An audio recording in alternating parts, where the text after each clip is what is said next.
Do you think the subtraction of Bostic has any impact on what the rotation would have looked like this year? I think he was on some two deeps. Was he on the spring two deeps? I don't really pay a whole lot of attention to those preseason, the pre-spring depth charts, because it's before really anything occurs, based upon really nothing, right? Maybe some winter conditioning evaluation, but in large part, Kirk has downplayed those depth charts, and ultimately, who cares? You have all of spring, you have summer conditioning, then you have fall camp before you actually get a real idea of who's going to be starting.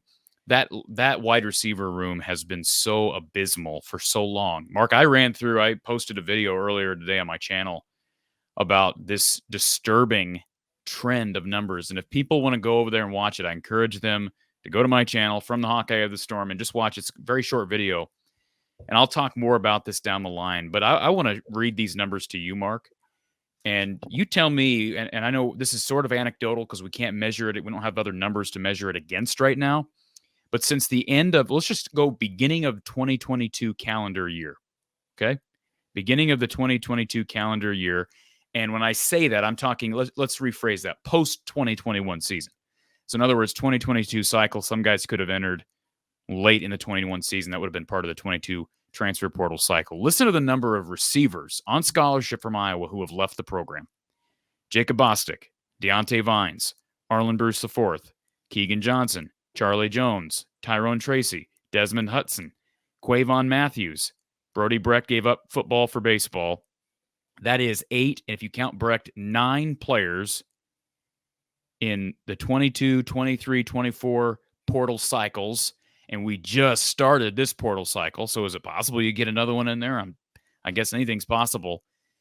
8 to 9 different guys. You want to know since 2020, since the end of the 2021 season, how many guys have finished their careers at Iowa? How many scholarship receivers who have finished out their careers at Iowa? You're asking me to fill in the blank? How many players do you think have finished their careers at Iowa? Whether because they this is going to be almost humorous that I say this, but either because they declared for the NFL draft early or because they graduated.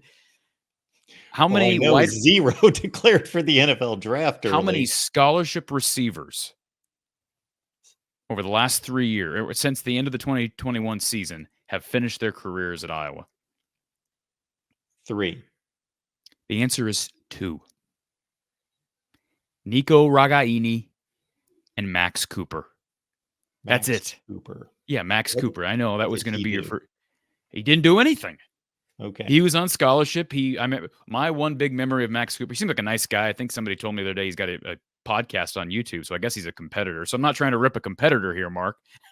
But Max Cooper didn't really play much at Iowa. Was a kind of a speedster coming in. I think he was the same class as Smith Marset and Brandon Smith, redshirted, dealt with some injuries. I remember he muffed a punt at Wisconsin when I think it was either Cooper Lejeune or Charlie Jones went down.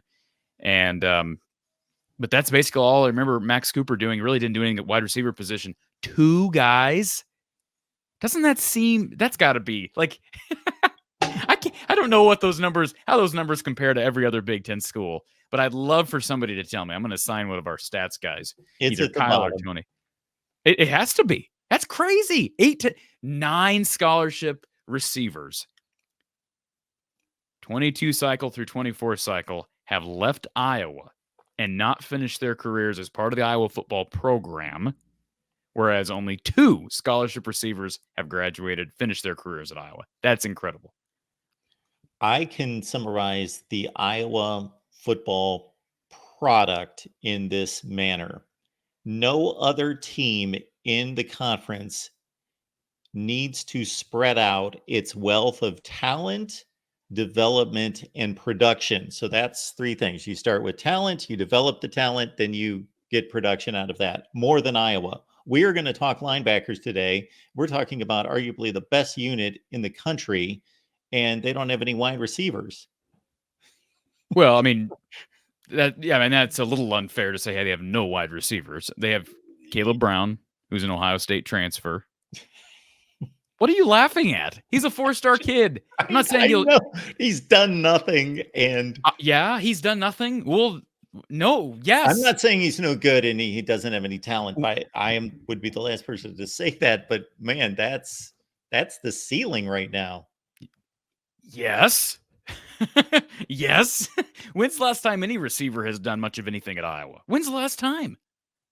I mean, Smith Marsette's numbers were extremely modest at Iowa. Brandon Smith's numbers were extremely modest at Iowa. Nick Easley was productive, but like, there's a former walk on from Newton. Like, in general, this receiver room has been so bad. And those 8 transfers, 9 if you count Brody Brecht leaving the program when he did, is a microcosm of that. And I'm like, the reason I bring that up is I'm looking at the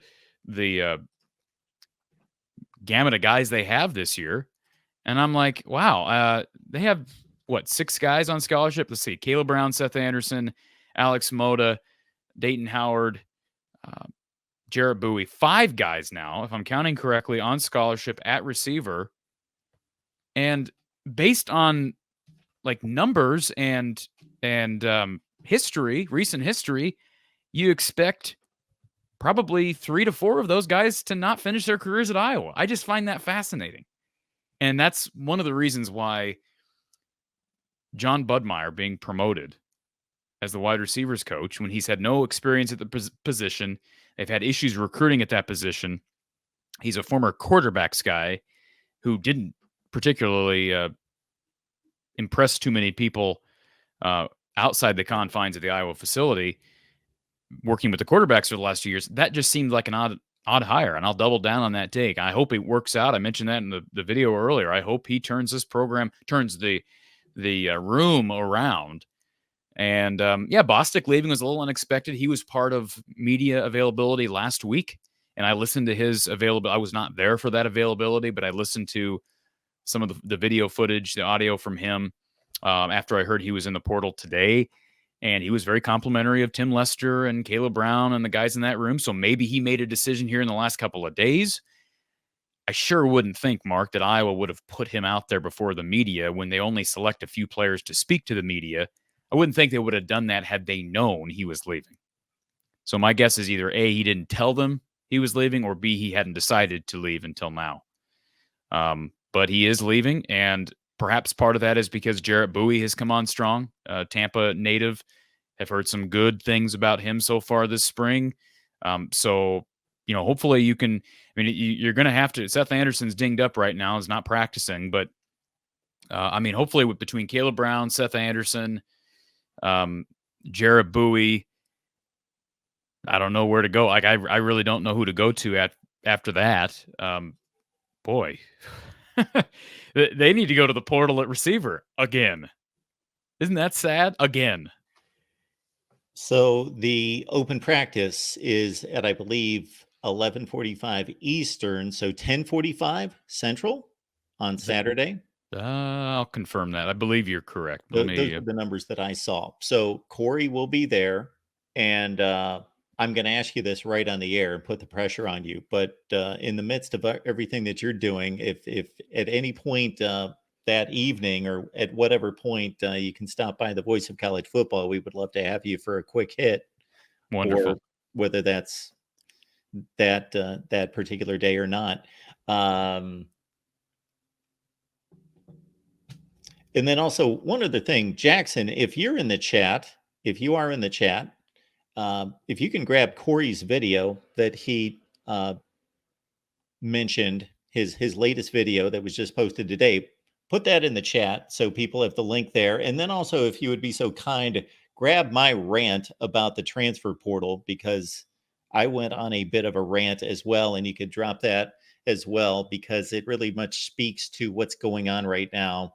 That I think this has just gotten to a point with the Caden Proctor situation. There were 2 others like it at Louisville, where players are not even playing out a season. They are taking basically gear, food, housing, workout facilities, and they're taking another player's reps in spring practice, not Caden Proctor, but in the examples that I gave. and then they're taking off for somewhere else. So they're not just a big zero, they are a negative to those programs. They are killing resources. Now, we'll say this: if you're going to take a positive spin as it relates to your approach on Iowa and the practices running into the portal window, because that seems contradictory to even have that, because then you can't focus your attention on the portal. Some schools finish their spring either this last Saturday or well before last Saturday. If there is any advantage to that, Mark, it's that there's a potential, and I know that Iowa and Kirk would say that like Saturday's practice is just one of 20 or whatever it is. And so you've got to take it with a grain of salt. However, I would think that it's maybe weighed slightly differently because it's in front of a bunch of people. Don't you think, Mark, especially for younger guys, that maybe you'd look at that a little differently when you're in Kinnick, in front of a crowd, on the final practice of the spring period? Perhaps you weigh that a little differently. My point in bringing that up is because their spring period runs into the portal window, guys like Jacob Bostic won't steal snaps from anybody on that Saturday. And if we get any more entries here over the next couple of days, those guys won't be with the team on Saturday practicing. So at least that will give the opportunity in front of a crowd for maybe some younger guys who will likely stay with the program to see significant time, whether that be Alex Moda. Dayton Howard's another name that's been trendy. Again, somebody needs to emerge. Obviously, Jarrett Bowie. I mean, Bowie's going to have an opportunity as a starter. I mean, unless they just load up at tight end and start. I can't imagine this new Tim Lester system that they're going to be running a bunch of 2 to 3 tight end sets every time. So they're going to have to play receivers. Maybe it's Terrell Washington, who sounds like he's maybe converting over to receiver. He's one guy I didn't mention, but they're running him more at receiver. Maybe that's part of the reason Bostic's leaving, because Bowie and Terrell Washington Jr. have jumped him. But the bottom line is the trend of players who have left, many of which have been at the top of Iowa's depth chart. Like Deontay Vines was a starter. Arlen Bruce was a starter. Keegan Johnson was a starter. Charlie Jones was a starter. Tracy was a starter. Like all those guys were starters. So there's a trend there, whether you like it or not.